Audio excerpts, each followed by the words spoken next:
Hey guys, come along with us as we travel to Hopewell, Utah. Heading all the way from northeast Pennsylvania. Boy, was it a drive. A whole bunch of open road, a bunch of candid photos, but definitely 7 hours one way. But it was nice because we got to go through these tunnels that had the mountains listed as we traveled through them. So it was about 4 mountains. It was really nice. It was. I mean, we got time on the drive. Speak about our plans. Gave us time to reflect and think about our plans for how we wanted to deploy the packages, what needed to still be done in the apiary, what were we going to button up. We also were able to imagine, what would it look like picking up the packages. We didn't know what to expect. We even got to stop at these gas station pull-offs. It was nice making those type of pit stops because it's different than, from around our way. It's nice seeing other, welcoming centers.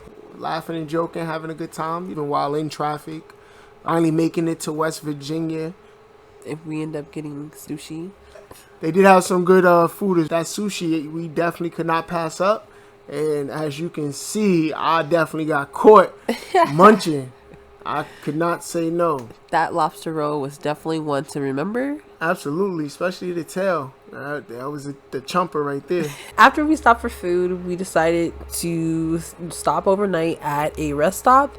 This is definitely by far one of the cleanest rest stops I've seen. So that was just a great experience. And seeing that we were in Ohio, finally, after this long drive. And that's exactly where we were. We were in Zanesville.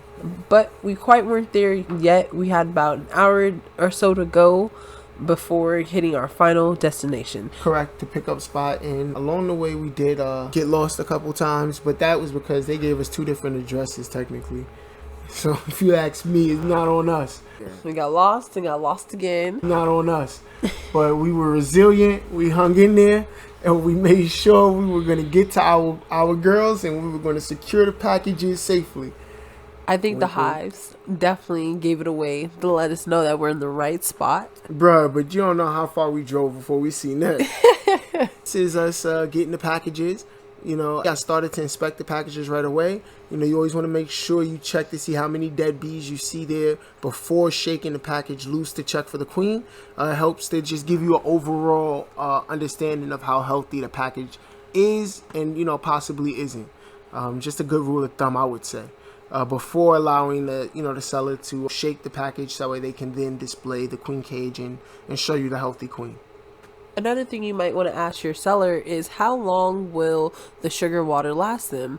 That lets you know how long the bees have been inside of the packages. Absolutely. That is a very good tip. This was so exciting. This definitely was the moment we waited for. Yeah. Say later. Yeah, basically. We finally got them first bright and early. We made sure we brought a blanket so that way we could put them down and hopefully keep them from sliding or moving and shifting too much on us. I laid down those 2, all 3 safely package secured. Now, you are going to have some bees on the outside, but that is A-okay. We want all the girls that we can get. Absolutely. That means they loving something. They smell the pheromone. They here for a reason. Which is fine. We take them all, bro. We want as many as possible. We did use some science to try to balance the packages, balance their weight off each other to just be even triple sure that they wouldn't shift or move before we got home to lovely PA. Unfortunately, we didn't install them the same day, so they stayed in the trunk overnight.